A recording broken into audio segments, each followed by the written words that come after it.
Hello, everybody. My name is Chris Moix. I am on staff at New City Church.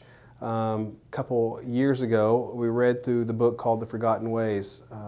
And so in reading through that, they just kind of pointed us to the process for how movements start in Christianity. And so we looked at that and we thought, well, why not give this a shot? Like, why not try this? And so we just kind of wrote it out and said, hey, here's what we're going to try. We're going to move into just working the recipe for what it looks like to start a movement of Christianity. What movement that would move outside the walls of our church, that would invade the walls of other churches, that would invade the walls of our neighborhood. And so from a personal note, we've been walking down that road of like attending this conference and attending that conference and attending this conference, and then honestly just coming back and just being blown away with, man, why is what we're doing not working? Like, are we really seeing like life change in people's lives? Or are we just doing Sunday morning?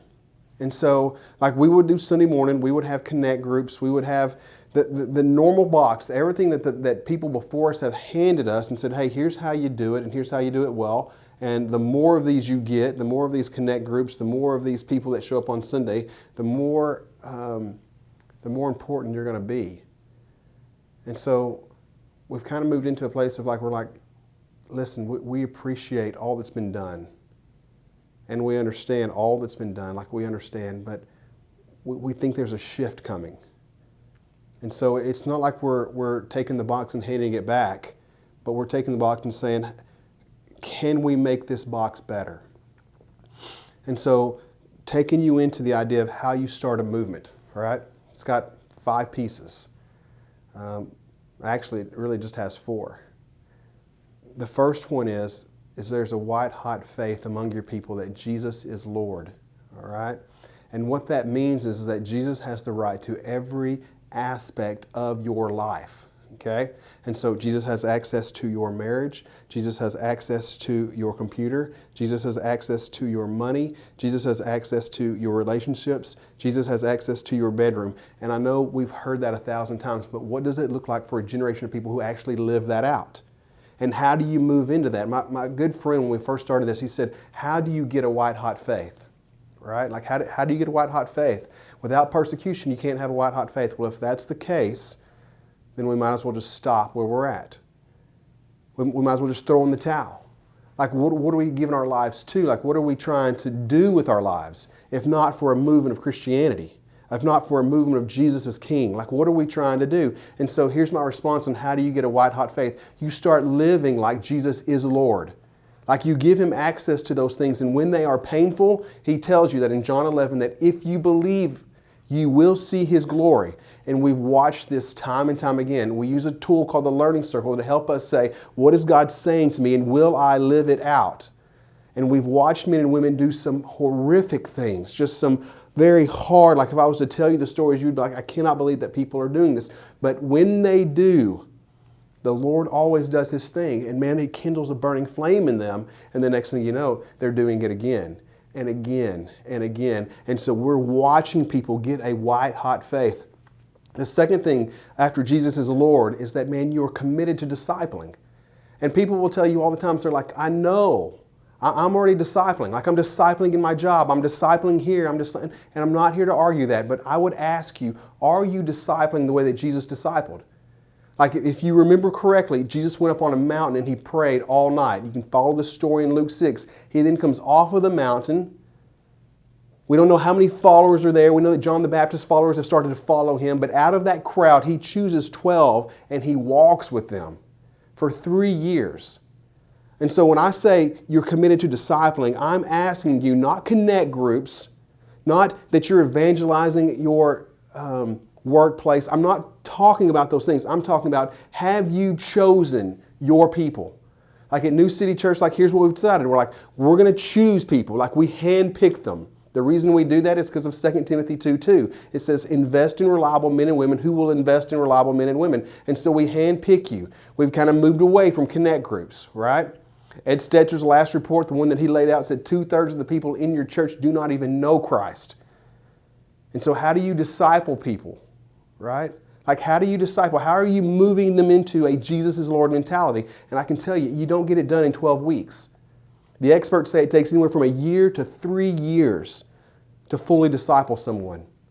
And I'll tell you this, that in my experience of inviting people into my life, like, I think I'm on the first group after doing this for 2.5 years that's actually all of them are going to survive. Like, all of them, they're going to make it through. It's been a painful process, but you get in here and you learn that people don't want a Jesus is Lord mentality. Like, you don't see it. Like, they just don't want it. And the majority of the time, it's either because they're very immature in their belief or they never knew Christ to begin with. And so, step 1, Jesus is Lord. White hot faith, okay? Step 2, committed to discipling like Jesus discipled. Not like you think you need to disciple, not like you think you need to do, but the way that He did it. Like, are you inviting people into your lives? Like, do you have a life that people want, number 1, and then are you inviting people into your life to walk that out? Number 3, it's working out of your APEST. You'll find this in Ephesians 4. Don't have time to unpack all of this. But the APEST is designed so that you will learn to love how people are wired. You'll also learn, man, how you are wired immaturely, like how you are dangerous to the church and where you're of benefit to the church. All right? So it's allowing people to be who they've been created to be, not looking at somebody on the stage going, I want to be like him. It's understanding how you've been wired and letting you live out of that. Okay? Step 4. It's what we call communitas.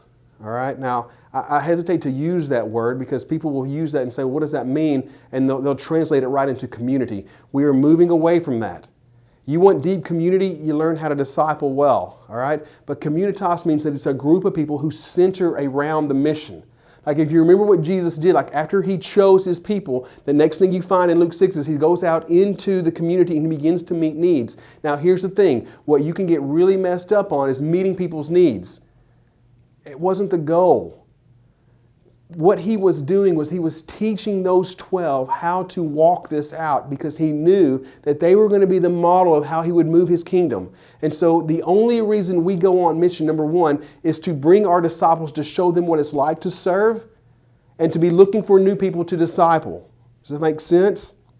And so, step 1, a white-hot faith that Jesus is Lord. Step 2, committed to discipling the way that Jesus discipled. Step 3, working out of the APEST. We'll unpack some of that more for you later. Step 4 is that making sure that your discipling group has some sort of mission that you team around. All right?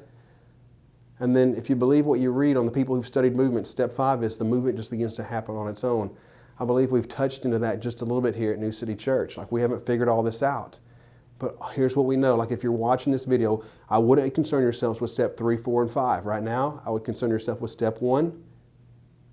Man, in your own life, getting a white-hot faith that Jesus is Lord of you, like giving Him submission to everything, like whatever's hidden in your life, to let that go. Step 2, commit yourself to discipling the way that Jesus did. Handpick 6 to 8 people and begin to walk it out. We'll show you more in some of these videos of how you actually walk that out, some tools that we can equip you with. All right? And so that's the cause for movement. My heart is this, is like, what else do we give our hearts to? What else do we give our lives to? Nothing else for me will work. Not a big church, not multi-campuses, not multiple baptisms. Man, I want to see a full-blown movement of Christ. I want my kids to see that. And I want you to join us as we're trying to do this together. Not one person more important than the other, but we give our lives to people to walk on top of us so that they will eventually give their lives to let people walk on top of them. Man, I hope you found this interesting and hope you found this helpful. Man, we look forward to chatting with you soon.